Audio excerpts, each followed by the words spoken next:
Welcome back to these lectures on American history. This is lecture number 23. We're going to talk about the War of 1812 and its consequences. This is probably the least known war in American history. It doesn't have the sort of dramatic outcome that we like to see our wars have. Let me put it in context for you. Again, this is part of the early republic, and the War of 1812, of course, occurs within the larger context of the Napoleonic Wars in Europe. In fact, it is part of the Napoleonic Wars. Significance, well, it consolidates Republican power here in the United States.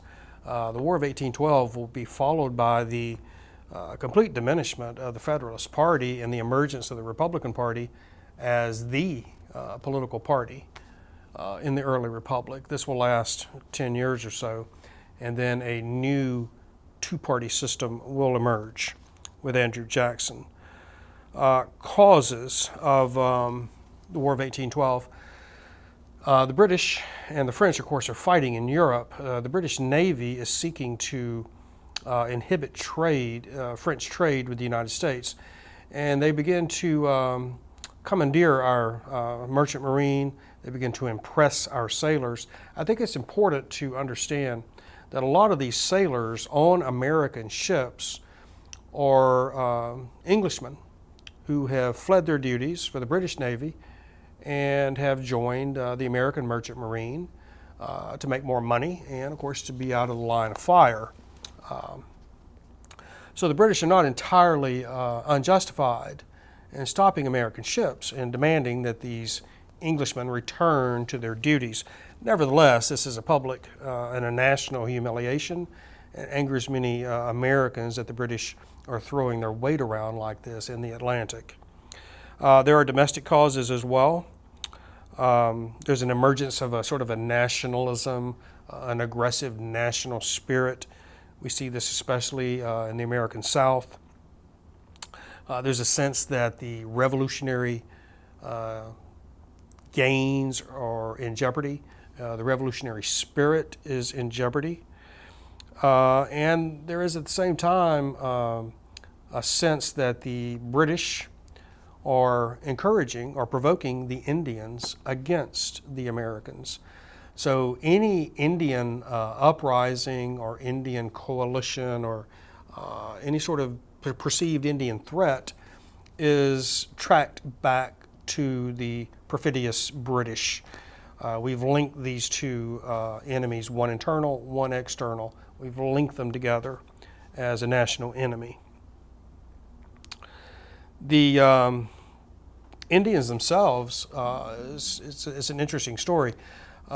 Two brothers, Tenskwatawa, referred to as the prophet now, has an epiphany of sorts and begins to preach to the Indians to break their ties with the white men, to cast aside those things that the Indians have been dependent upon that come from the white man.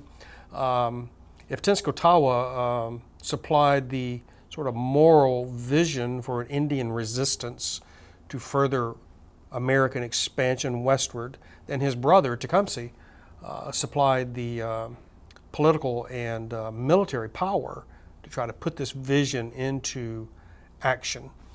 One of the results of the War of 1812 will be the destruction of this Indian alliance created by Tenskwatawa and Tecumseh. And from this point forward, the Indian nations of North America will be rapidly diminished as they're pushed onto reservations. But we'll talk about that later. Now, the British are also still manning fortifications along the western frontier of the United States and around the Great Lakes. And the Americans are very resentful of this. Again, the British are there in the western parts of the nation, and therefore they must be encouraging the Indians in the various uprisings and atrocities that take place. The British domination and humiliation of the Americans in this wider context of the Napoleonic Wars, sets the stage for an American declaration of war. This is a declaration of war that is not unanimous, however.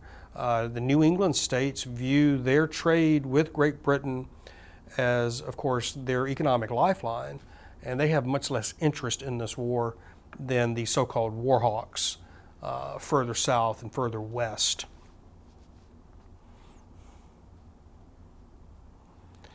The war itself is fought on three main fronts. There's an attempt by the young United States to remove British influence from North America by invading Canada.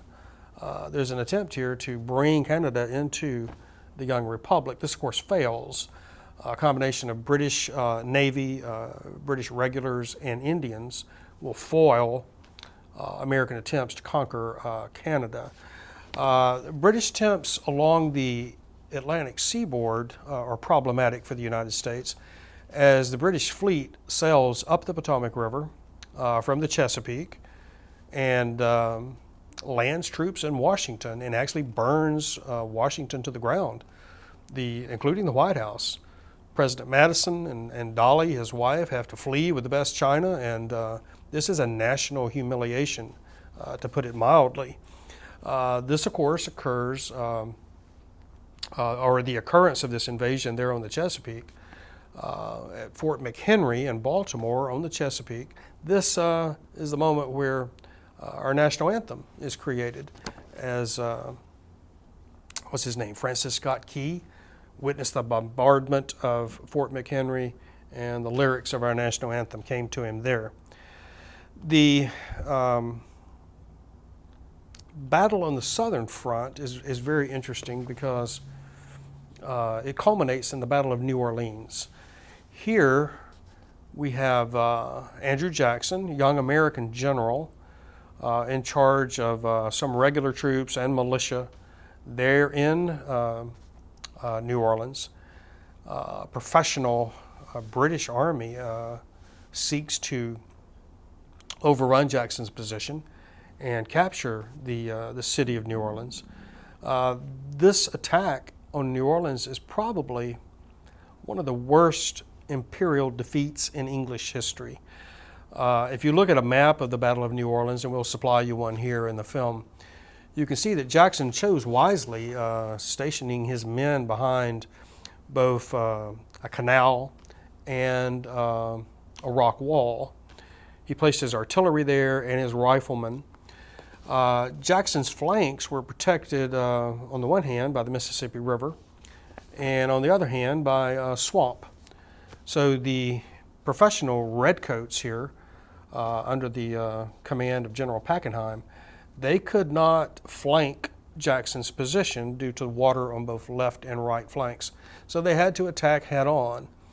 And of course, this attack went right into the teeth of Jackson's unit. So the British Army was raked with cannon fire and musket fire.